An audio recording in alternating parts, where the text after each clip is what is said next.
잘 시간 됐습니다. 오늘 말씀 제목 보시면은 자기중심적 사고라고 이렇게 얘기할 수 있고요. 자기중심 이 함정에 빠지지 마십시오라는 제목입니다. 자기중심적인 사고방식에 빠지지 말아라라는 그런 말이 될 것 같습니다. 자기중심이라는 것, 자기중심적인 사고방식이라는 것, 자기중심적인 사고라는 것은 나를 바라보는 것이죠. 나를 바라보는 것이고 나를 근거로 생각하는 거예요. 모든 것이 다 나를 근거로 생각하는 것, 그것이 좋은 것이든지 또 그것이 안 좋은 것이든지 나를 중심적으로 생각하는 이 사고방식입니다. 그런데 이 나를 중심적인 사고방식, 모든 것을 나에게 맞추는 것, 그것은 하나님과의 관계에서 멀어지게 하는 거예요. 성경은 그렇게 우리에게 말해주고 있습니다. 하나님과의 관계에서 멀어질 뿐만 아니라 그 관계를 또 망치는 그것이 될 수 있으면, 하나님과의 관계만이 아니라 사람과의 관계도 그렇고, 상사와 또 부하 직원의 관계도 그렇고, 셀에서도 똑같습니다. 나만을 위한 그런 관계, 나만을 위한 관계. 나한테 뭐 해줘야 되고, 나한테 뭐 해줘야 되고, 나한테 어떻게 해줘야 되고, 나한테 어떻게 해줘야 되고, 그것만 그런 사고방식으로 산다고 한다면은 관계는 망칠 수밖에 없죠. 물론 한 사람이 그것을 희생하고 헌신적으로 계속 산다고 한다면은, 계속 그런 관계를 유지한다고 한다면은 괜찮겠지만은 그것은 쉽지가 않은 것이죠. 내가 그만큼 영적인 성숙이 되어 있어야 되는 것이고, 그런 단계가 되지 않는다고 한다면은 그 관계는 끊어질 수밖에 없는 것이고 망칠 수밖에 없는 거라는 거죠. 사람과의 관계도 그런 것이고 또 하나님과의 관계도 역시 마찬가지입니다. 그래서 이 자기중심적인 사고방식에 내가 함정에 빠져 있다고 한다면은 빠져나오라라는 그런 말씀이 되겠습니다. 제가 아직 만나보지 못했지만은 책으로 만나보고 있어요. 독서 코치 선생님 만나보고 있습니다. 이분이 성격이 아주 싸이하다고 이렇게 소개를 하고 있어요. 그러니까 수줍음이 많다는 거죠. 부끄러움이 굉장히 많았다라고 이렇게 얘기합니다. 저도 청소년 때는 부끄러움이 많았습니다. 그래서 여자들이 앞에 가면은 제가 앞에 가지도 못하고 멀찌감치 떨어져 가는 그런 수줍음이 많은 청소년이었어요. 물론 관계가 웬만큼 되는 친구들이라면은 서슴없이 특별히 여자들 앞에서는 제가 굉장히 수줍음을 많이 타는, 부끄러움을 많이 타는 그런 성격이었습니다. 우리 교회도 제가 말만 하면 얼굴이 빨개지는 분이 몇 분 계세요. 여기 앞에도 있고 저기 뒤에도 있고. 지금 많이 나아졌어요. 그분이 굉장히 나아졌고 저도 그랬습니다. 자, 부끄러움을 많이 타는 그런 성격이었다고 이렇게 소개를 많이 하고 있습니다. 그럼 제가 먼저 결론부터 말씀드리면은 자기중심은 교만이라는 거예요. 그런데 우리는 이 자기중심이 거만하고 오만하고 이런 것만 교만이라고 생각하는데, 근데 그 이상이라는 거죠. 더 치명적인 자기중심의 어떠한 부분을 많이 잃어버리게 됩니다. 거만하고 오만한 것만 생각하면은 굉장히 부끄러움을 많이 타는 성격, 이것은 자기중심의 극치라고 볼 수가 있습니다. 수줍음을 너무 많이 탄다. 이것도 자기중심의 극치이거든요. 그럼 왜 수줍음이 있는가? 천성이 그러니까, 천성 때문에. 왜 부끄러움을 많이 타는가? 천성이라고 우리가 생각할 수 있는데, 내 성격이라고 얘기할 수 있고, 내가 물려받은 그런 유전자라고 얘기할 수 있는데, 그런데 그것보다도 중요한 것은 남이 나를 어떻게 생각하는가, 그것 때문에 그런 거거든요. 내가 이것을 하면은, 내가 이런 실수를 하면은, 내가 이런 말을 했을 때, 이런 행동을 했을 때 상대방이 나를 어떻게 생각할까라는 그런 생각을 하고 있기 때문에 부끄러워하는 것이고 수줍음을 갖고 있는 것이죠. 그러면서 가는 것이죠. 그러니까 그런 부끄러움에는 항상 자기 중심적인 것이 있다는 거예요. 다른 사람이 나를 어떻게 볼 것인가, 그걸 생각하기 때문에. 역시 그것도 자기 중심적이라는 거죠. 그래서 너무 부끄럽잖아, 너무 쑥스러워, 내가 이렇게 하면은, 이런 것이 이렇게 되면은 너무 쪽팔리잖아, 그런 말들을 우리가 하게 되는 것. 그런 부끄러움이 정말 자기 중심에는 아주 극치라고 치명적인 그런 교만이라는 것이 있다고 우리가 아셔야 되겠습니다. 그래서 내가 이렇게 하면은 남들이 나를 이렇게 바라볼 것 같아, 그런 것들, 이제 이런 사고를 자기 스스로 만들어요. 그런 사고를 자기 스스로 만들어서 이런 자기 중심적인 사고방식은 아까도 말했듯이 하나님과의 관계를 망칠 수가 있고 멀어지게 할 수가 있다는 거예요. 자기 중심적인 사고, 여기부터 걸어 나와야 된다는 그 함정에서 이제는 걸어 나와야 된다라는 그런 말씀이, 오늘 말씀이 되겠습니다. 왜 그런지 설명을 드리겠습니다. 자, 같이 볼까요? 자신의 심령을 지키십시오. 원래 이게 우리가 하고 있는 말씀의 실제 내용이에요. 또 제 멘토 목사님께서 이 말씀을 또 한번 정해 주셨고, 그걸 제가 녹취를 해서 오늘 말씀을 함께 나누고 있습니다. 자신의 심령을 지키십시오라고 사무엘상 16장 7절 우리 같이 읽습니다. 시작. 주께서 사무엘에게 말씀하시기를 그의 용모나 그의 신상을 보지 말라.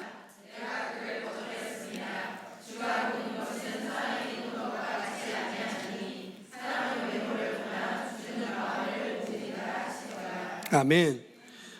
이 사무엘상 16장은 지금 하나님께서 이스라엘에 사울왕이 있었죠. 사울왕이 있었는데 아주 왕으로서의 역할을 하지 못하는, 악기를 들려가지고, 악령이 들려가지고 사람을 죽이기도 하고 살리기도 하고, 살리지는 않았죠. 그냥 살아있는 상태로 놔두는 거죠. 그래서 나중에 다윗도 자기 사위인데도 불구하고 창을 들어서 다윗을 죽이려고 하는 그런 악령의 힘이 있어서 그렇게 살았던 사울이었습니다. 그리고 나중에는 결국 권위를 넘어서 자기가 하나님께 제사 드리는 그런 일을 함으로 말미암아 이제 하나님께 하나님께 합당하지 않은, 말씀에 합당하지 않은 그런 왕으로 전락하게 되죠. 그래서 하나님께서, 근데 사실 이 사울 왕은 이스라엘 백성들이 요청해서 자기들이 세운 거예요. 하도 이스라엘은 신정 통치였습니다. 신정, 하나님께 통치하는 그런 이스라엘이었어요. 그런데 이제 우리도 왕을 달라. 이제 우리도 왕을, 가나안 땅 들어가 보니까, 계속 살아보니까 왕이 필요한 거죠. 이제 하나님 필요 없어요. 우리에게도 사람이 왕을 주세요 라고 해서 그러면은 너희가 왕을 원하냐? 그러면은 이런 사람이 있으니까 그 사람을 세우는 것이 어떻겠냐 해서 사울왕을 세웠습니다. 그런데 그 사울왕이 하나님과 거리가 멀어지기죠. 자기중심적인 사고로 거기에 도취해 돼서 하나님과 관계가 멀어지고서 이제는 하나님께서 이스라엘의 제2대 왕을 뽑기로, 이제 하나님이 세우기로 했었어요. 하나님께서. 그래서 이제 사무엘 선지자를 통해서 하나님께서 이새의 집에 가면은 이새의 집안에 왕이 될 사람이 있을 거야. 그래서 내가 거기에 기름을 붓고 안수를 해서 제 이스라엘의 2대 왕을 세워라 라고 해서 이제 사무엘이 가게 되는 거죠. 가보니까 사무엘에게 하나님께서 말씀하시기를 가서 그의 용모도 보지 말고 그의 신장도 보지 말고 이렇게 말합니다. 가보니까 너는 용모나 신장이나, 그러니까 외모를 보지 말라고 하나님 말씀하셔요. 근데 신장이 가서 보니까 신장이 컸어요. 키가 컸다는 거죠. 그리고 용모도 아주 용모가 뭐예요? 생긴 거잖아요. 잘생긴 거. 그다음에 옷 입은 것도 뭐 용모라고 볼 수가 있겠지만은, 그러니까 사람들은 다 그렇게 본다는 거죠. 키도 보고, 그다음에 외모도 보고, 사람들은 그렇게 보는데 사람의 키를 보고 구체적으로 여기서 말씀하고 있습니다. 키라고 신장이라고 얘기를 했고, 그때나 뭐 지금이나 여전히 신장이라는 것이, 키라는 것이 어떤 기준이 될 수가 있는 것 같아요. 지금도 참 그렇죠. 그런데 어떤 사람은 키가 작다고 해서 자책하는 것 같아요. 나는 키가 작아라고 자책합니다. 키가 크다고 자책한 적 없지? 그지? 근데 키가 작다고 자책해요. 그럽니다. 근데 누구에 비교해서 그러냐는 거죠. 도대체 누구랑 비교해서 나는 키가 작다라고 얘기하느냐는 거예요. 다른 사람과 비교하는 거죠. 저 사람과 나를 비교하니까 나는 부족한 것 같아. 나는 모자란 것 같아. 나는 많이 배우지 못한 것 같아. 나는 많이 알지 못하는 것 같아. 나는 용모가 그런 것 같아. 그러니까 그런 모든 것들이 사실상 남과 비교하지만은 이것도 어떻게 보면은 자기 중심적인 사고방식을 자기가 스스로 만들고 있다는 거예요. 근데 이런 함정에서 빨리 빠져나오라고 이렇게 말씀을 하고 있습니다. 하나님은 말씀하죠. 겉모습을 보지 말고, 그렇게 얘기하면서 하나님이 보는 것은 사람이 보는 것과 같지 않다고 지금 말씀을 하고 있는 거예요. 사람은 외모를 보나, 사람은 겉모습을 보나, 하나님을 뭘 보신다고요? 마음을, 중심을 보신다고 말씀하고 있습니다. 그러면은 하나님은 마음을 보신다고 하시는데, 중심을 보신다고 하는데, 그러면은 어떻게 보는가 하는 거예요. 어떻게? 하나님께서 마음을 어떻게 보는? 하나님과 충분히 보시겠죠. 그런데 하나님께서 사람의 마음을 어떻게 보느냐는 거죠. 그 사람의 중심을 어떻게 볼 수 있을까요? 예? 열매를 두고. 어떤 열매? 좋은 열매. 그 열매는, 좋은 열매는 그러면은 어떻게 열릴까요? 예? 입술의 열매. 말. 예, 그렇죠. 말뿐만 아니라 거기에 따르는 또 행동이 수반되어야 되잖아요. 그러니까 하나님께서 사람의 마음을 본다고 할 때, 우리 중심을 본다고 할 때, 그 마음을 어떻게 보는가? 그 사람의 말과 그 말에 따른 행동을 통해서 그 사람의 됨됨을 보신다는 것입니다. 예. 그래서 사실상 우리 마음도 바깥으로 나타내 보이는 거예요. 사실상. 우리가 미움은 우리 마음에서 일어나는 거잖아요. 그런데 그 미움도 사실상 밖으로 표출될 수 있어요. 내 얼굴로도 표출 수 있고, 내가 말을 통해서도, 행동을 통해서도 표출될 수 있습니다. 미우면은, 사랑스러우면은 여보 여기 있어요 라고 하는데, 미우면은 이렇게 되는 거죠. 나는 물도 여기 하는데 물 여기 있어요 이렇게 갖다 놓고, 그것이 마음이 일어나지만은 사실상 그냥 표현되는 거라는 거죠. 다 그렇습니다. 바깥으로 드러나지 않는 게 없어요. 마음에 품은 것이 뭘로 나타나요? 말로 나타나게 되어 있습니다. 그리고 그 말과 함께 행동으로 우리가 보여지는 것이죠. 그게 그 사람의 마음의 생각인 거예요. 예수님께서는 예수님께 나왔을 때, 치유하실 때 예수님께서 그래 내가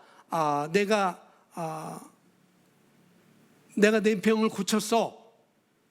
내가 눈먼 병자였는데, 내가 안진병이었는데, 내가 중풍병자였는데 내가 너를 고쳤어 라고 말한 적은 한 번도 없어요. 다 뭐냐가 내 믿음이 너를 구원했다라고 말씀하시잖아요. 근데 그 믿음이 어떻게 보여지는 거죠? 믿음이 어떻게 보이는가? 우리가 잘 알고 있듯이 12년 동안 유출하는 피가 흘러내리는 그런 유출병자, 혈루병자 여인이 왔을 때 그 여인이 뭐라고 해요? 내가 예수님의 옷자락만 만져도 내가 나을 거야 라고 하밀러라 라고 말하잖아요. 그것을 보고 어떻게 해요? 그 사람의 믿음이 있잖아요. 내 믿음이 너를 구원했다라고 했는데 그 믿음은 그렇게 내가 옷자락만 만져도 나는 나을 거야 라고 말했고 그 사람은 그렇게 행동했습니다. 그러니까 사실 믿음이라는 것도 우리가 볼 수가 있다는 거죠. 말과 행동을 통해서 그런 것입니다. 눈에 보이지 않지만 마음도 눈에 보이지 않고 믿음도 보이지 않지만은 그런데 그런 것을 우리가 알 수가 있다고 성경은 우리가 말하고 있습니다. 외모를 보는 건 나타나 보이는 상태를 보는 거지만은 사실상 주님께서는 그가 하는 말과 평소에 그가 어떻게 살았는지 그렇게 어떻게 행동하는지 그걸 통해서 보고 계신다고 말씀을 하고 있는 거예요. 사람은 외모를 보지만은 나는 그 사람의 중심을 보고 있어. 그 사람의 마음을 보고 있어 라고 하는 것은 뭐냐면은 그가 하는 말과 평소에 그가 어떤 말을 하고 있고 어떤 말에 대한 행동을 따르고 있는지를 그걸 하나님은 보신다는 것이죠. 우리도 그렇게 볼 수 있어야 되겠습니다. 물론 말한 것과 행동이 같아야 되겠지만 그렇습니다. 소위 요즘 말하는 그런 거 있잖아요. 어디다 붙이면은 붙이는 대로 내로남불 아세요? 세상에 내로남불 보세요. 이게 사자성어예요.가 아니고 고사성어도 아니고 신종어입니다. 내로남불이라는 건 내가 하면은 그걸 로맨스고 남이 하면 그건 불륜이라는 거예요. 내가 하면은 올바른 것이고 남이 하면은 그것은 잘못된 거다라고 하는 것이 바로 내로남불. 내가 하면은 로맨스고 상대방이 하면은 불륜이다라고 하는 것이 바로 요즘 예전부터 왔던 신종어입니다. 굉장해요. 신종어라고 해요. 신종어. 새로운 말. 그러니까 그런 모든 것도 다 자기중심적인 자기중심이에요. 내가 하면은 로맨스고 내가 한 것은 잘한 것이고 남이 한 것은 잘못된 것이니 여전히 그것도 자기중심이라는 거죠. 그렇습니다.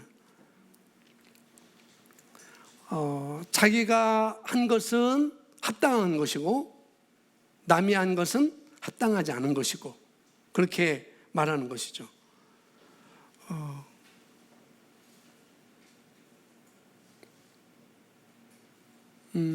뭐 요즘 뭐 여기에 비교 뭐 똑같네요. 그렇습니다. 내가 하면 로맨스, 남이 하면 불륜이라고 부르는 것. 요즘 세상을 시사하는 그런 용어가 되는 것이죠. 그런 표현이기도 합니다. 자, 여기 오늘 본문 사무엘상 16장 7절 지금 우리가 말씀을 보고 있는데 이것은 한글 킹제임스 성경을 제가 인용했습니다. 내가 그를 거절했다라고 말하고 있죠. 사실 킹제임스 버전은 이렇게 말했는데 우리가 가지고 있는 우리가 쉽게 보고 있는 개정성에는 내가 그를 버렸다라고 말하고 있습니다. 버렸다라고 말하고 있고 더 정확한 우리가 이해하기 쉬운 말은 여기서 내가 너를 거절했다라는 이런 말도 이런 해석도 틀리지는 않지만은 우리가 이해하기 쉬운 것은 정확하게 뭐냐면 내가 그를 뽑지 않았어, 내가 그를 세우지 않아서라는 그런 표현이 더 우리에게 이해하기가 쉬운 것이죠. 자, 보겠습니다. 어느 날 선지자 사무엘이 이새의 아들 중 한 명에게 이스라엘 왕이 될 자로 기름 붓기 위해 이새의 집으로 갔습니다. 그러니까 이새는 아들이 많았었어요. 7명이었습니다. 그리고 여러분 알다시피 늘 장자는 첫째는 아버지 옆에 함께 있었어요. 늘. 그리고 이 장자는 이 첫째는 늘 어떤 유임의 첫 번째였었습니다. 어떤 거 유인받는데 첫 번째가 바로 장자였다는 것. 그리고 아버지의 재산을 물려받는데도 장자는 2분의 1을 가져갔어요. 그리고 2분의 1은 또 나머지 2분은 다른 형제들이 나눠 갖고, 이런 장자가 이런 특권이 있었던 것이죠. 그러니까 만약에 7 아들 중에 한 명을 세워야 된다고 한다면은 보통 사람들은 일반적으로는 장자가 아버지의 위임을 받아야 되지 않겠니라고 생각하는 것이고, 뭔가를 할 때 장자가 우선권이 있어야 된다라고 그런 생각이 있어서 사무엘 선지자도 그냥 현찮은 선지자가 아니었어요. 아주 똑똑한 선지자였습니다. 그런 사무엘 선지자가, 왜냐하면 어렸을 때부터 1살 때부터 엘리 제사장을 통해서 성전에 가서 말씀을 배우고 살았던 사무엘이잖아요. 그러니까 사무엘 선지자는 그냥 보통 사람이 아니었어요. 그런데도 불구하고 여기 사무엘 선지자가 가서 보니까 첫째 엘리압이 용모도 출중하고 신장도 출중하고 용모도 낮네라고 이렇게 했던 것이죠. 엘리압은 장자였습니다. 장자. 그러니까 장자였는데 보니까 여기 다음 문장 보니까 사무엘은 이새의 첫째 아들인 엘리압을 보자 이렇게 말했습니다. 여호와의 기름 부으실 자가 과연 주님 앞에 있도다라고 말했어요. 아마도 아까 조금 전에 말한 것처럼 장자였기 때문에, 또 가장 형이니까 등치도 있고 또 키도 크고 용모도 괜찮고 잘생기고 그랬을 것입니다.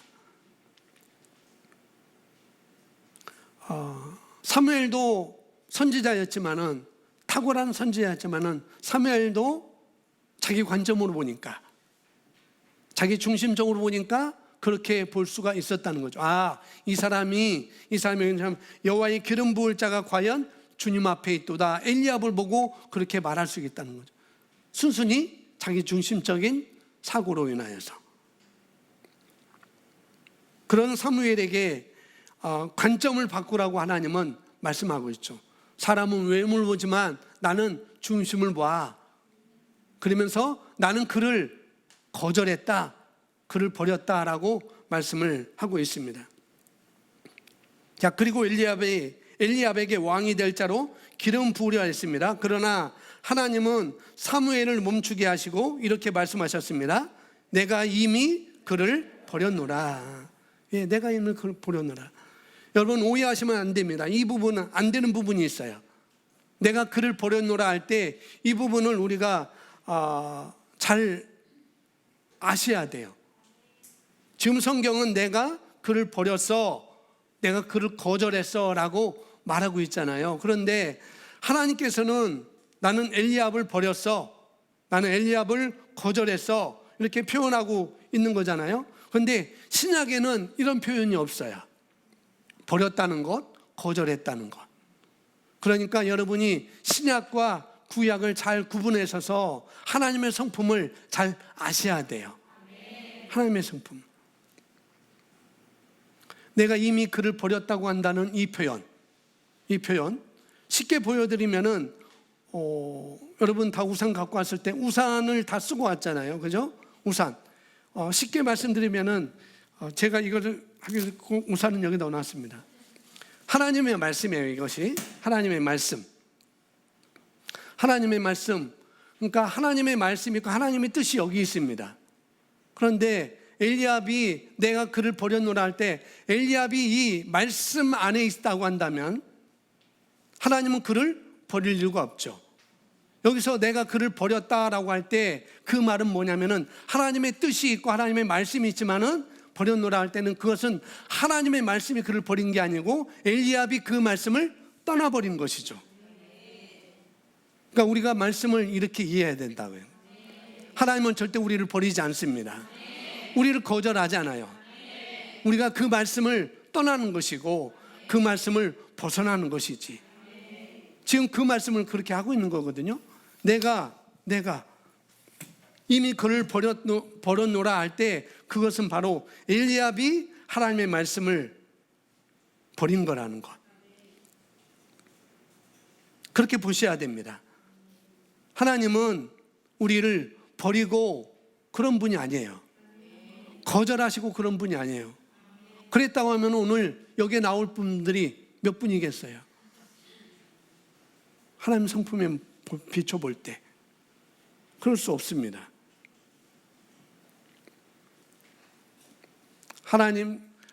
엘리압이 하나님의 말씀에 거했고 또 그 말씀대로 살았다고 한다면 하나님께서 버리셨다고 하는 표현은 쓰지 않으셨을 거예요, 분명히.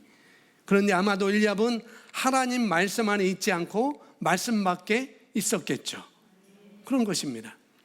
하나님의 말씀 밖에 있는 사람을 하나님께서 버렸다는 표현은 적절하지 않다는 거죠. 누가 누굴 버린 거예요? 하나님이 엘리압을 버린 게 아니라 엘리압이 하나님의 말씀을, 하나님의 뜻을 벗어난 것이죠. 거기서 벗어납니다. 버린 거야 하잖아요.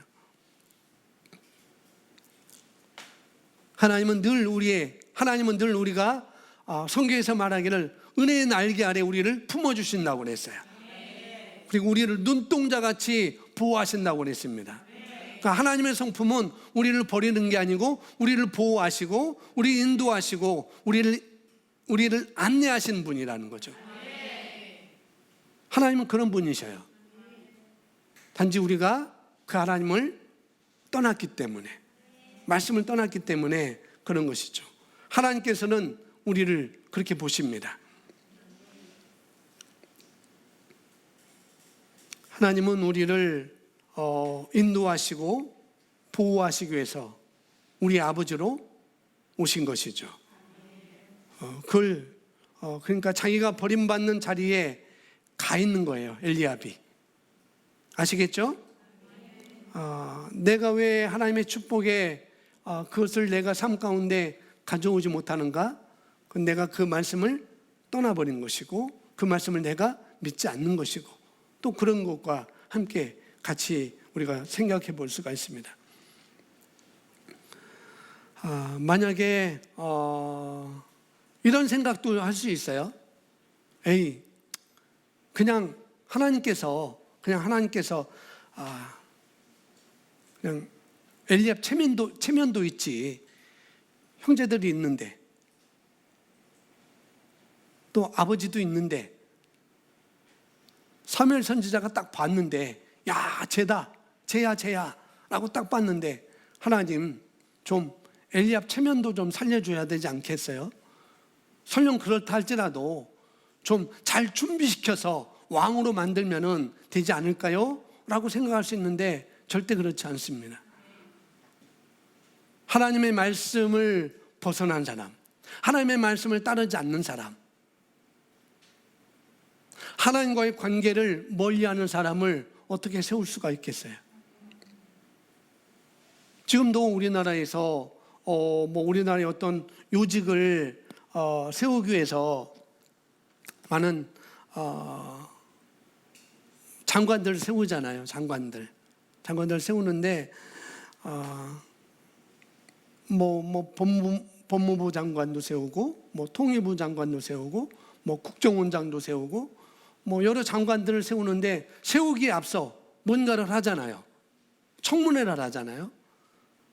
그 청문회에서 그 사람의 사생활과 그 사람의 삶, 그리고 그 사람의 도덕성, 그 사람의 사상, 그 사람의 학력, 여러 가지를 다 드러내요. 다 드러냅니다.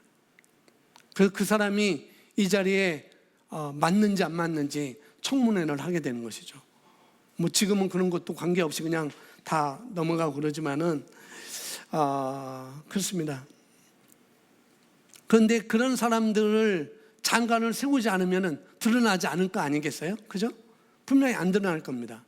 사무엘도 역시 사무엘이 엘리압을 보지 않았다면 엘리압도 그런 것을 드러나지 않았을 거예요. 분명히.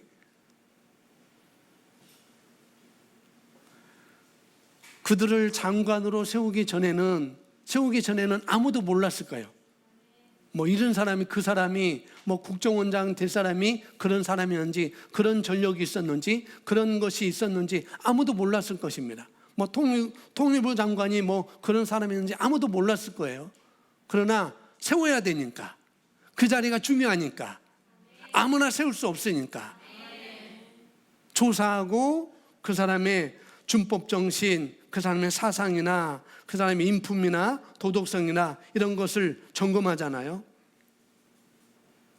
근데 딱 비춰지니까 다 드러납니다. 그러면은 준비되지 않는 사람을 세우는 것이 마땅한가? 그럴까요? 그렇지 않습니다. 그런 거예요. 준비되지 않으면은 어떻게 되냐면은 준비되지 않은 것만큼, 내가 준비되지 않는 것만큼 다 까발려지게 되어 있습니다. 분명히 그렇습니다. 그래서 내가 준비되지 않으면은 본인 자신이 창피를 당할 것이고, 또 어떻게 해요? 세운 사람도 권위가 서지 않을 것이고, 또 함께하는 사람들도 그로 인해서 분명히 어려움을 겪게 될 거라는 거죠. 그러니까 우리가 여기서 배움을 가져야 된다는 거죠. 리더로, 뭐 권사로, 뭐 집사로 세움을 받는 것도 마찬가지입니다. 리더가 되는 게, 집사가 되는 게, 권사가 되는 게 그게 중요한 게 아니라는 거죠. 리더로, 집사로, 권사로 또 어떤 직분자로 세워져서 거기에 맞게 살아갈 수가 있는가, 그게 중요한 거라는 거예요. 그 임무를 이 사람이 감당할 수 있는가? 그렇죠. 이게 더 중요한 거예요. 뭐 되고 안 되고가 그게 중요한 것이 아닙니다. 신중한 문제이고, 만약에 집사라는 타이틀을 갖고 있으면서 삶은 엉망진창이에요. 그러면 어떻게 하세요? 예배도 불성실하고 품행도 그렇고 또 섬김도 모르고 그러면은 본인 얼굴에 먹칠하는 것이고, 세운 권위에도 어떻게 해요? 권위에도 그 권위다도 좀 바보스럽게 되는 것이고, 다 그렇습니다. 그래서 그 직분에 맞는 그런 인격, 그런 믿음의 삶을 가지고 계셔야 되는 것입니다. 아시겠죠? 예, 자 보시기 바랍니다. 하나님께서는 내가 그를 선택하지 않았다라고 말씀하지 않으셨습니다. 하나님께서는 왕이 되기 원하는 자를 선택할 권리가 있었기 때문에 그렇게 말씀하실 수 있었습니다. 그런데 하나님께서는 선택하지 않았다고 말씀하지 않으시고 내가 이미 그를 버려놓으라라고 말씀하셨습니다. 다른 말로 하면은 어떻게 하면 좋냐면은 신약의 언어로 말한다고 한다면, 신약성경의 언어로 말한다고 하면 내가 이미 그가 이미 나를 떠났다, 내가 그를 버려놓으라라는 이 말을 신약성경으로 바꿔 말하면은 그가 이미 나를 떠났다라고 이렇게 말해야 된다는 거예요. 그가 이미 나를 떠났어.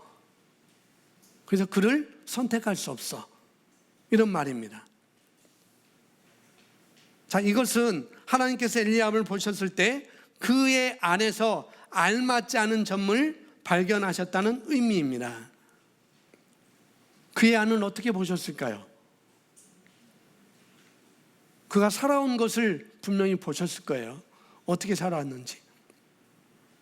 그래서 하나님께서는 그의 심령에서 왕이 되기에 부적절한 무언가를 보신 것이 틀림이 없습니다. 하나님께서 성경에 이렇게 말해요. 내가 야곱은 사랑하고 에서는 미워했다라고 성경은 이렇게 말합니다. 왜 하나님은 누굴 사랑하고 누굴 미워하지? 하나님은 편애하시는 분인가? 그래서 차별금지법을 만들어야 되는 건가? 그렇게 생각할 수 있어요. 그런데 그게 아니라고요. 누굴 사랑하고 누굴 미워하고 그런 게 아니고 에서의 삶을 하나님은 보신 거예요. 어떤 삶? 자기 중심적인 것. 자기가 장자로서 하나님의 큰 비전을 이루어가야 되는데 나올 때부터 그것을 포기해버리고, 또 살면서도 한 그릇 식물을 위해서, 한 그릇 음식 때문에 자기 장자의 면부를 팔아버리는 것. 그러니까 하나님은 그런 삶을 보시는 거예요. 그런 삶을. 그래서 하나님은 내가 야곱을 사랑하고 내가 에서는 내가 덜 사랑해 라고 하는 거죠. 에서가 역시 에서도 말씀이 있고 하나님의 뜻이 있는데 야곱은 말씀 안에 계속 머물러 있는 것이고, 실수도 하지만 그런데 에서는 그런 자리에서 벗어나는 것이죠. 자기 중심적인 사고방식, 그거를 위해서.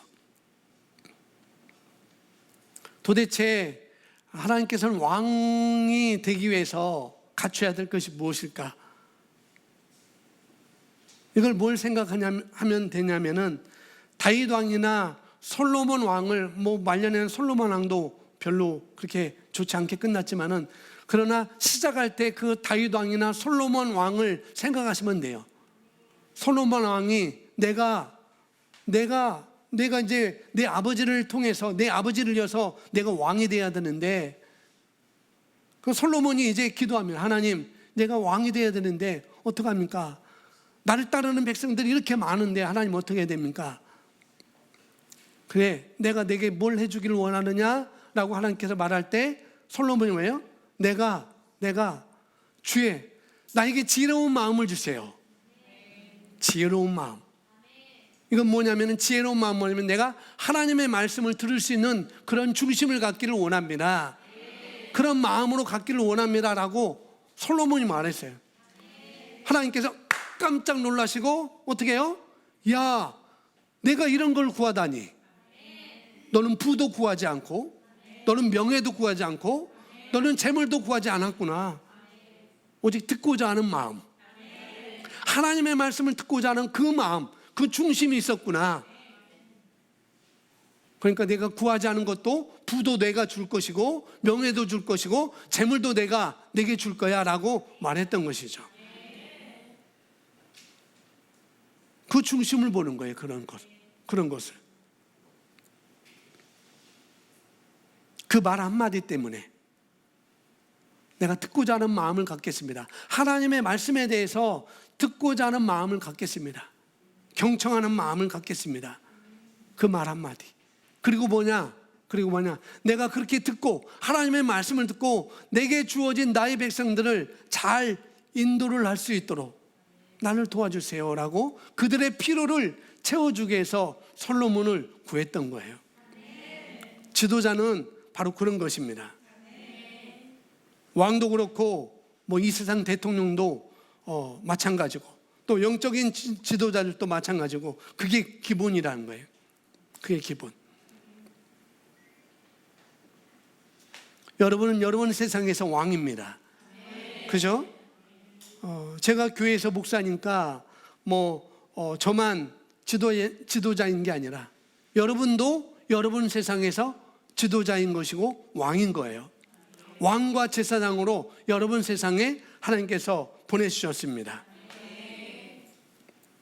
여러분이 만나는 사람들, 여러분의 세상은 여러분이 만나는 사람들, 여러분의 이웃들, 직장들, 거기선 여러분이 뭐라고요? 왕과 제사장이라고요. 왕이자 제사장입니다. 그러니 어떤 동목을 갖춰야 됩니까? 믿음으로 기능하고, 그들을 섬기고 그들의 필요를 채워주는 것이 우리의 부르심이라고 하는 것이죠. 솔로몬이 그 기도를 했던 거예요. 나의 부르심은, 내가 왕으로 부르심은 믿음으로 기능하는 것이고, 또 그 믿음으로 기능해서 그들의 필요를 채워주는 것이 나의 부르심입니다. 이것만 나에게 주세요. 이런 마음을 끊이지 않고 주세요라고 하니까 하나님께서 너무나 놀라신 것이죠. 다윗은 뒤에 나옵니다. 뒤에 나와요. 이어서 보겠습니다. 그의 다른 형제들도 마찬가지였습니다. 사무엘은 아버지의 양을 치고 있던 다윗을 불러오게끔 하였고, 그가 도착하자 하나님께서 말씀하셨습니다. 자, 다른 이세 아들들도 왕으로 기름 부음 받을 자가 아니었다는 거죠. 엘리압 말고 5명이 더 있었어요, 거기에. 근데 그들도 아니었습니다. 근데 막내인 다윗은 아들임에도 불구하고 양을 치는 일을 했어요. 보세요. 다 모여봐라 했는데 누가 빠졌어요? 다윗이 빠졌어요. 다윗은 뭐 하고 있는가? 지금 아버지의 종들이 해야 될 그 일을 다윗이 지금 하고 있는 것이죠. 여기는 좀 미스터리예요. 왜 아버지 이새가 다윗을 그렇게 그런 자리로, 다른 형제들을 그런 자리로 가게끔 해야 되는데 왜 막내인 다윗을 그 자리로 가게끔 했는지, 훈련시켰는지, 그건 뭔지 모르겠어요. 하여튼 그 집안에 없었어요, 다윗은. 그리고 생각도 안 했습니다. 뭐도 안 했다고요? 생각도 안 했어요. 그 생각을 누가 깨워주는가? 사무엘이 깨워줘요. 다른 아들이 없니? 다른 아들이 없니? 하나님께서 얘도 아니야, 얘도 아니야, 얘도 아니야, 얘도 아니야, 얘도 아니야, 얘도 아니까 도대체 이새의 집안에서 왕이 세워진다는데 그럼 누굽니까? 또 다른 사람이 있어요? 라고 그러니까 아이고 막내가 있었네요. 막내는 들에 나서 지금 양을 치고 있어요. 야, 빨리 가서 다윗을 데려오라 라고 하니까 다윗을 보니까 어떻게 해요?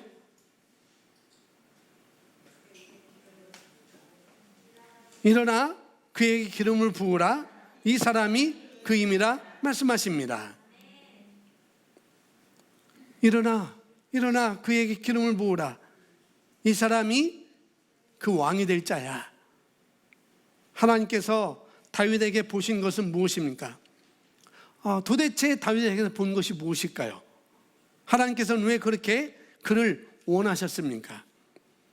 그에 대한 대답이 사도행전에 그 다음에 나오고 있습니다.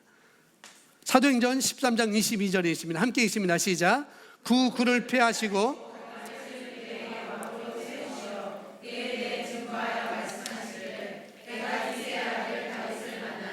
내 마음에 맞는 사람이라 그가 나의 모든 뜻을 행하리라 하시니라. 아멘. 여기 뭐라고 말씀하고 있냐면은 다윗은 내 마음에 맞는 사람이라고 이야기하고 있어요. 내 마음에 맞는 사람. 내 마음에 맞는 사람. 다윗은 하나님 마음에 맞는 사람이었습니다. 그렇기 때문에 그가 뭐 해야 된다고요? 그가 나의 모든 뜻을 행하리라. 그렇게 말씀하고 있습니다. 그러니까 자기 중심적인 사고는, 자기 중심의 이 사고는 하나님의 뜻을 행할 수 없다고요. 그러니 이 함정에서 빨리, 내가 그렇다고 한다면 빨리 빠져나와야 돼요. 자기 중심적인 것. 이거 안 해줘서 이걸 해줘야 되고, 누구만 사랑하고 나는 사랑하지 않고, 쟤는 저렇게 잘 되는데 나는 왜 이렇게 안 되는가? 그는 자기 중심적인 것. 거기서 빨리, 그런 함정에서 빨리 빠져나와야 됩니다. 하나님의 중심적인 사람은 이렇게 가자고 할 때, 함께 가자라고 할 때 갈 수 있는 사람인 것이고, 이걸 하자고 할 때 할 수 있는 사람이고, 그런 사람이 돼야 되는 것이죠. 계속 보시면 다윗은 심령이 하나님을 향한 사람이었습니다. 그의 몇몇 행동들은 완벽하지 못했습니다. 그러나 하나님을 향한 그의 심령은 완전했습니다.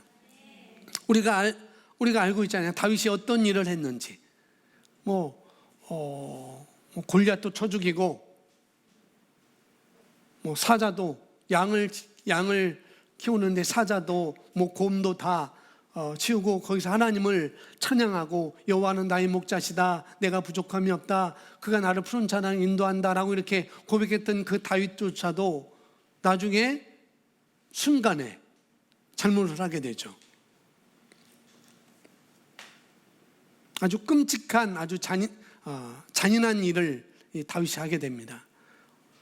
남의 아내와 불륜을 저지르고, 또 그것이 들킬까 봐 전쟁터에 나라를 짓고 있는 그 장군을, 우리아 장군을 불러오게 해서 아내와 함께 동침하여서 임신시킨 것을 가리려고 하고, 그것도 안 되니까 어떻게 해요?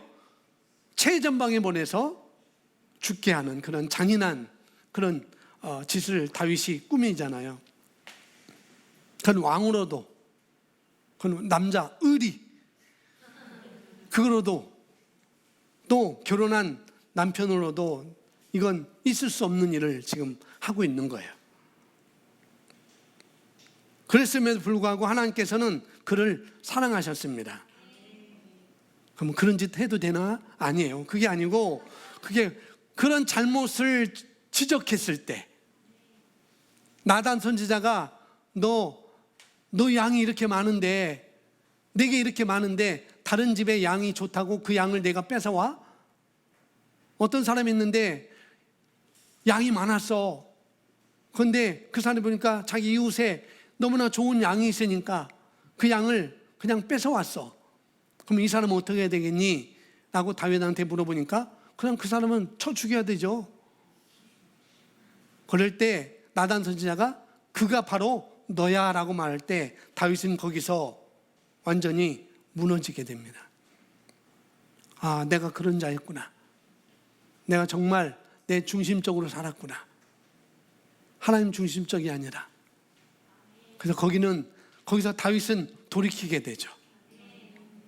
돌이켜서 그랬을 때 하나님께서 그런 잘못을 했을 때도 하나님은 나단 선지자를 보내서 기회를 주셔요. 그 기회를 어떻게 하냐? 차버리는 것이 아니라 그때 다윗은 마음을 돌이킵니다. 아, 이게 잘못된 것이었구나. 이게 말씀에서 벗어난 거였구나. 다시 다윗은 말씀의 자리로, 말씀 안으로 들어오는 그런 선택을 하게 됩니다. 그걸 보고 하나님은 뭐라고요? 다윗은 내 마음에 맞는 사람이야 라고 그렇게 말씀을 하고 있는 거예요. 하나님을 향한 그의 심령은 완전했습니다. 우리 각자의 심령은 하나님께 너무나도 중요합니다. 하나님께서는 그분의 일을 행하기 위해 완전한 심령을 찾고 계십니다. 여기 말하는 완전한 심령이라는 것을 여기서 밑에도 말하겠지만은 이것은 어려운 게 아니에요. 완전한 심령은 어려운 게 아니라고요. 자, 그분은 말씀하셨습니다. 같이 고백합니다. 내 아들아 시작.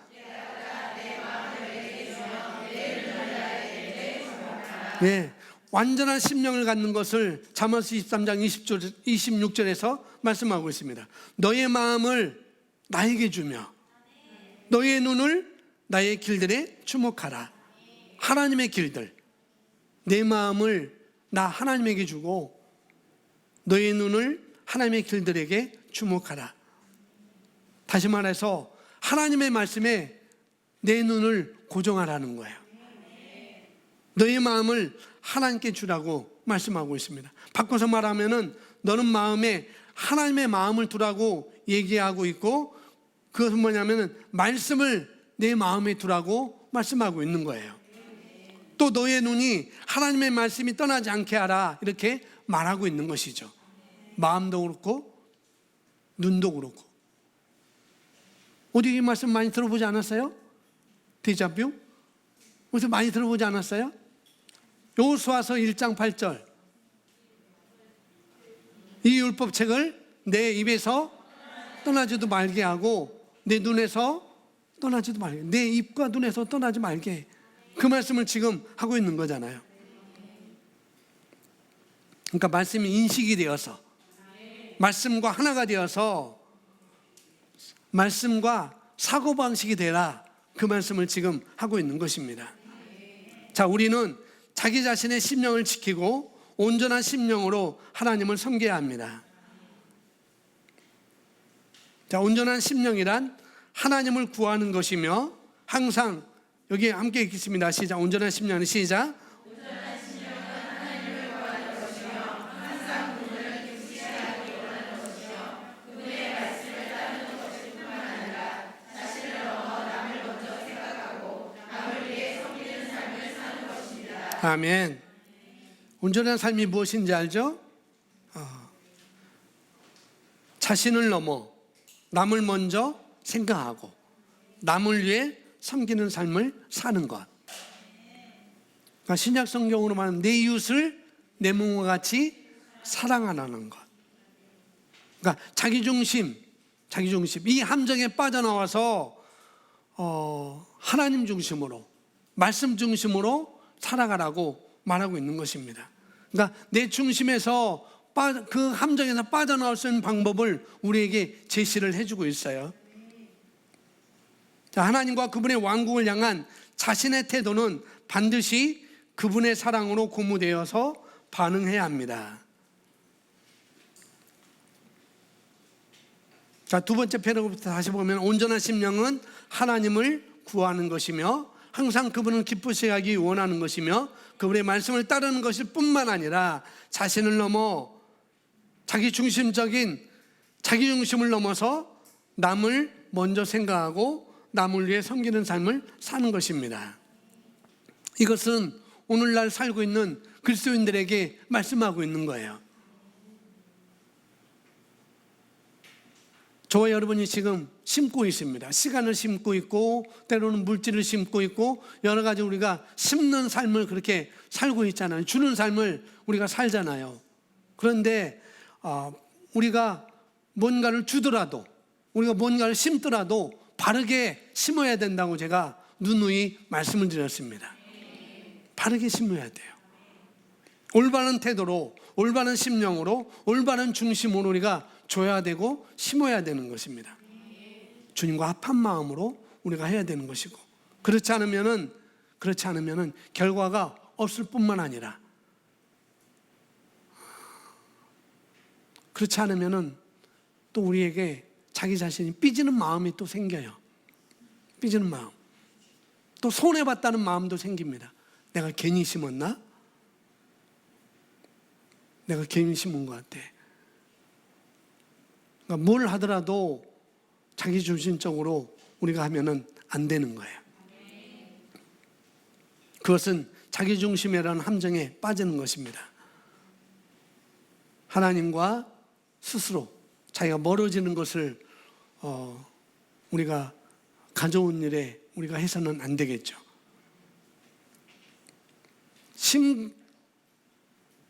심어놓고 심고 나중에 죽어서도 어떻게 해요? 하나님과 멀어질 수가 있어요. 실망감이 오면 그렇습니다. 실망감이. 내가 뭔가를 했어요. 내가 뭔가를 심었어요. 근데 그 심어놓고 내가 실망감이 있다? 그러면 하나님과의 관계가 멀어지는 거예요. 근데 믿음으로 하면 실망감이 있을 수 없어요. 믿음으로 하면. 성경을 말하기를 내가 믿음으로 했다고 한다면은 뭐 하지 말라고요? 내가 믿음으로 했다면은 성경 말은 낙심하지 말라라고 말씀하고 있어요. 그래서 믿음으로 한 일은 낙심이 되지 않아요. 아멘. 그러니 낙심하는 마음이 들었다고 한다면 믿음으로 한 것이 아닌 것입니다. 그런 얘기를 제가 해드리고 싶습니다. 지금이라도 올바른 중심으로 뭘 하나 하더라도 올바른 중심으로 올바른 태도로 우리가 할 수 있어야 되는 거예요. 아멘. 그래야지 결과를, 원리를 우리가 가져올 수가 있는 것입니다. 그 원리를 우리가 갖고 살 수가 있는 것이죠. 자, 그러면 여기 보십시오. 하나님과 그분의 왕국을 향한 자신의 태도는 반드시 그분의 사랑으로 고무되고 반응해야 합니다. 그러므로 계속해서 말씀으로 자기 자신을 살펴보십시오. 자신의 심령에 쓴뿌리나 악이나 화가 절대로 없도록 하십시오. 특히 자기 자신만 아는 자기중심적 사고를 넘어서 다른 사람들을 위한 섬김의 생각을 할 수 있어야 합니다. 자, 에베소 3장 20절 같이 읽습니다. 이제 우리 안에서 역사하시는 능력을 따라 우리가 구하는 것이나 생각하는 모든 것보다 훨씬 풍성하게 행하실 이는 그분께. 아멘. 우리 안에서 역사하는 능력이 있습니다. 에베소 3장 20절에 말씀하고 있어요. 저와 여러분 안에서 역사하시는 능력. 이건 진리입니다. 이건 거듭날 때 우리가 다 받았어요. 저와 여러분이. 말씀도 주어졌고, 능력도 주어졌고, 사랑도 주어졌고, 지혜도 주어졌고, 은혜도 주어졌고, 의도 주어졌고, 거룩함도 주어졌어요. 이미 다 우리에게 주어졌습니다. 그런데 이 능력도 우리에게 주어졌는데 이 능력이 내 삶 가운데 나타내지려면은, 그러기 위해서는 필요한 것이 있다는 거예요. 그게 뭐냐면은 자기중심적인 삶에서 빠져나오는 것입니다. 내 중심적인 삶을 사는 사람은 결코 자기 안에 있는 그 능력을 나타내며 살 수가 없어요. 또 어렵습니다. 뭐 아주 안 되는 건 아니지만은, 그러나 저와 여러분이 이 자기중심적인 생각을 떠나서 오늘 여기서 하나님 나라를 위해서, 또 이웃을 위해서, 내게 속해 있는 사람들, 내가 아닌 다른 사람들 향해서 섬김의 마음으로 우리가 살아간다고 한다면, 그렇게 접근한다면 아주 이건 쉽게 우리 삶 가운데 나타날 수가 있습니다. 이렇게 하면 우리가 지치지도 않아요. 또 포기하지도 않습니다. 하면 할수록 활기가 더 넘쳐요. 아멘. 이건 쉽게 우리가 발현될 수 있습니다. 그래서 이렇게 함으로 자기 개발을 우리가 할 수가 있는 것이죠. 결국은 그렇게 하면 누가 더 유익이 있는가? 내게 유익이 더 있는 거예요. 그렇게 한다면. 자, 우리 안에 역사는 능력, 즉 안으로부터 나오는 능력이 있음을 보여줍니다. 그것은 성령의 능력입니다. 우리는 그 능력이 매번 우리 자신을 위해 일하도록 할 수 있습니다. 그 능력은 자신의 영 안에 있기 때문에 그것을 역사하게 하는 것은 자신의 책임입니다. 우리 각자의 책임이에요. 자, 디모데후서 1장 6절 말씀합니다. 그러므로 시작. 그러므로 내가 너희를 깨우는 것은 나의 안수함으로 내 속에 있게 된 하나님의 은사를 부리듯 일어나게 하려 합니다. 아멘.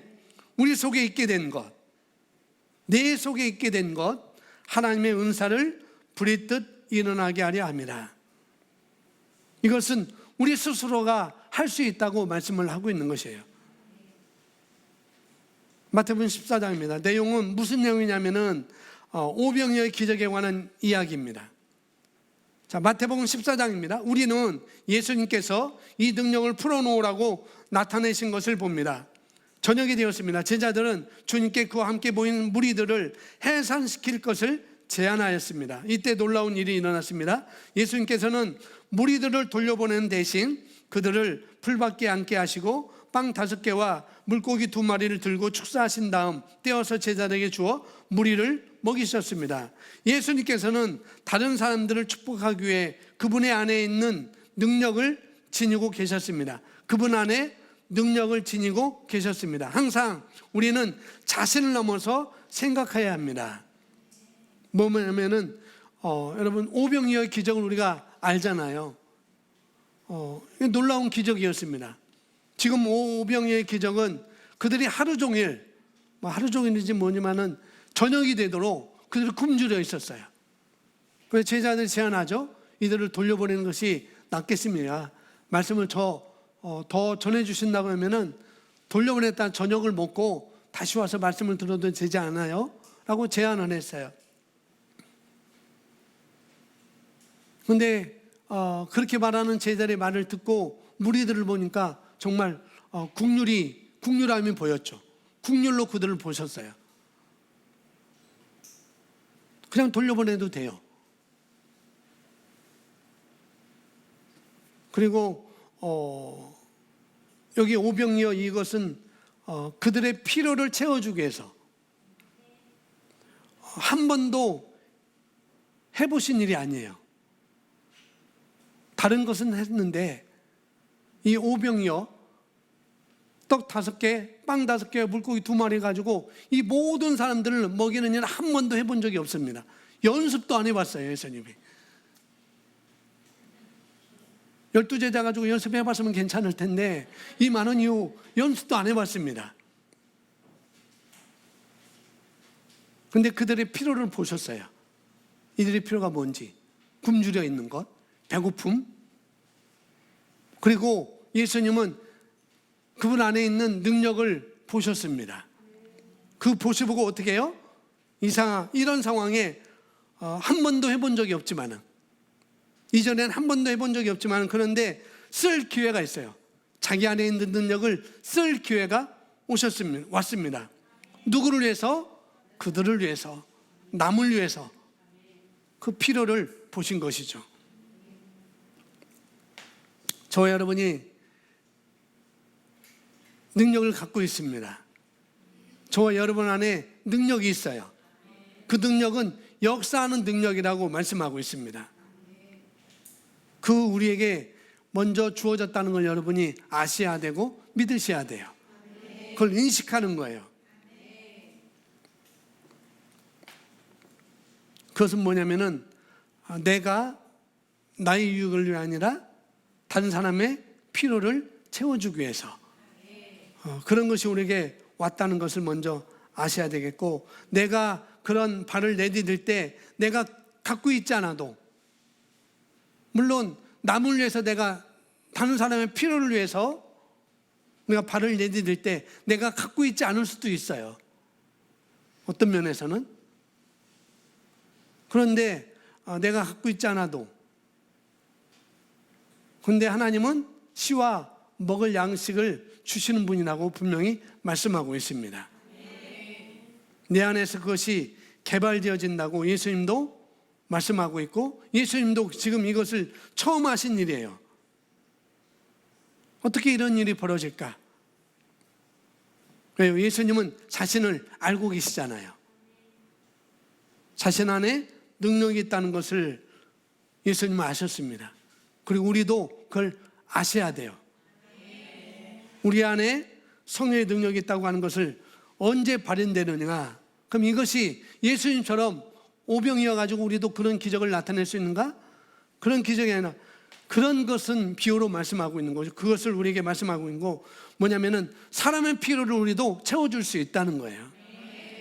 다른 사람의 필요를. 아멘. 누가 여러분에게 필요를 요구해요?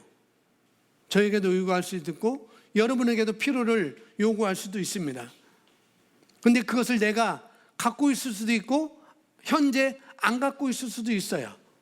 그렇다고 한다면은 그것을 내가 모를 수도 있고 알 수도 있고, 모른다고 한다면, 내가 갖고 있지 않다고 한다면 거기에 대해서 뭐 모르겠다고 우리가 끝낼 일이 아니라는 거예요. 나는 안 갖고 있어, 나는 몰라, 그래서 거기서 뚝 끊는 게 아니고 어떻게 해요? 거기에 대해서 나에게 요구했으니까, 나에게 요청했으니까, 내게 물어봤으니까 우리는 내가 없다 할지라도, 내가 갖고 있지 않다 할지라도 나는 한 발짝 더 나가는 것입니다. 어떻게? 내가 몰라요. 근데 내게 물어왔어요. 내가 모르니까 내가 알아보고 이걸 알려드리겠습니다 라고 하는 것이 우리의 발판이 된다는 거죠. 나는 모르니까, 내가 안 갖고 있으니까 나는 끝 하고 싹 스톱하는 게 아니라 그건 자기중심적인 거예요. 내가 몰라도 내가 알아보고, 내가 아는 사람을 찾아가서 내가 물어보고 그걸 내가 알아서 당신에게 가르쳐 주겠습니다 라고 하는 것이 우리의 삶이라고요. 우리는 거기까지 나가야 됩니다. 그게 하나님께서 우리에게 요구하시는 거예요. 아시겠죠? 그것이 여러분의 지경을 넓히는 것입니다. 자기중심적인 사고를 가지고 있는 사람은 발전을 못합니다. 흉내는 낼 수 있어요. 그러나 발전을 못해요. 오늘 이 설교는 저와 여러분에게 주어지는 메시지입니다. 그것도 내가 자기중심적인 사고에 빠져 있다고 한다면 내가 이것을 빨리 이 함정에서 빠져나와야 되겠다라고 마음을 먹는 사람에게 주어지는 말씀이라고요. 자, 빌립보서 2장 3절 4절 말씀 말하고 있는데 함께 읽습니다. 시작. 어떤 일도 다툼이나 허영을 따라하지 말고 오직 생각에 겸손함으로 남을 자신들보다 존중하고 각자 자기 일만 돌보지 말고 남의 일도 돌아보라. 아멘. 우리 자신이 자기 자신에게만 관심을 갖고 자신이 원하는 것을 원하는 모든 것이 오로지 자기 자신을 기쁘게 하는 것이라면 우리 자신 안에 있는 그 능력은 결코 역사할 수 없습니다. 그러니까 자기 중심적인 사고로는 그런 모든 것들이 내 안에 있지만은 발현되지 않는다고요. 나타나지 않는다고 말하고 있습니다. 자기 중심적인 사고로는 불이 붙지 않아요. 역사하지 않습니다. 하나님의 능력은 하나님의 왕국을 위해, 하나님 나라를 위해, 즉 우리 각자가 자기에게 자기의 세상의 축복이 되기 위해 주어진 것입니다. 자, 로마서 15장 1절 3절 우리 함께 보겠습니다. 그러므로 시작. 그럼 우리 강한 자들이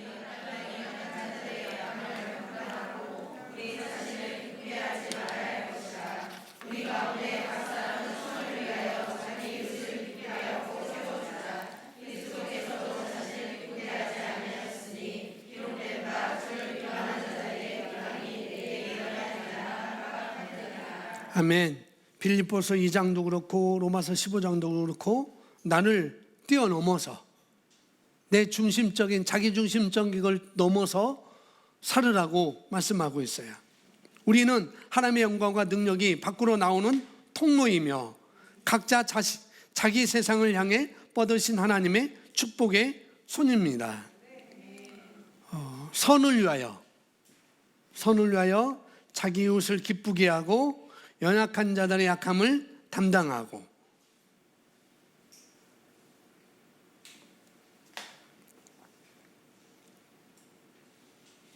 이것이 우리의 할 일이라고 말씀을 하고 있습니다.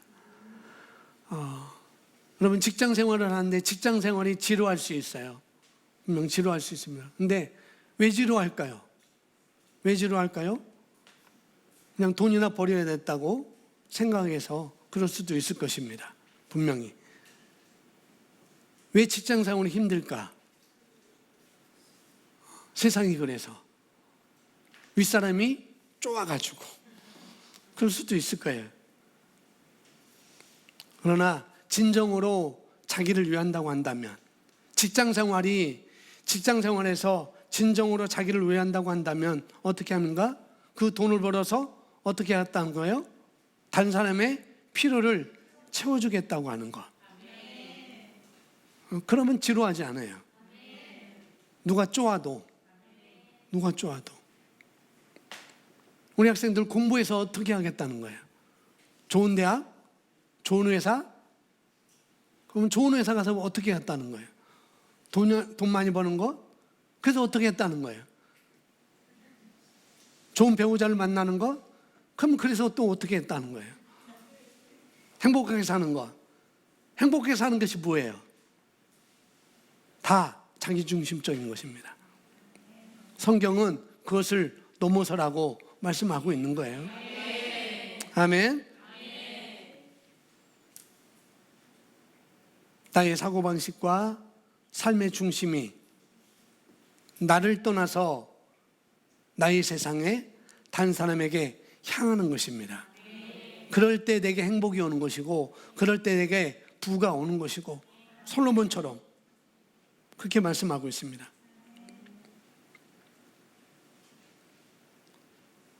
여러분, 나의 사고방식, 삶의 방식, 오늘 말씀은 에베소서 말씀하고 있고 빌립보서 2장에서 로마서 15장에서 말씀하고 있는 이 말씀에서 벗어나면 안 됩니다. 다 연약한 자, 다 뭐 어떤 자를 위해서 다 살라고 말씀하고 있거든요. 그것을 마음에 딱 고정시켜야 됩니다. 그리고 그렇게 말을 계속 말씀하셔야 돼요.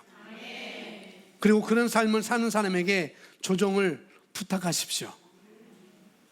내가 그렇게 살지 못하니까 그렇게 살고 있는 당신 나를 이렇게 조정해 주세요. 나를 이렇게 인도해 주세요라고 말할 수 있어야 돼요. 자, 결론입니다. 마지막, 우리는 하나님의 영광과 능력이 바깥으로 나오는 통로입니다. 각자 자기 세상을 향해 뻗으신 하나님의 축복의 손입니다. 결코 그것을 잊지 마십시오. 우리 각자는 다른 사람들을 돕기 위해 손을 뻗을 때 우리 안에 주님께서 맡겨놓으신 더 위대한 보물들을 발견하게 될 것입니다. 우리는 신성한 축복의 통로로서 부름받았다는 것을 이해하십시오. 그 부르심을 이해할 때 우리는 진정한 기쁨과 성취감을 얻을 수 있습니다. 다른 사람들의 삶에 긍정적으로 영향을 주기 위해 우리 자신을 넘어서 생각해야 합니다. 아멘.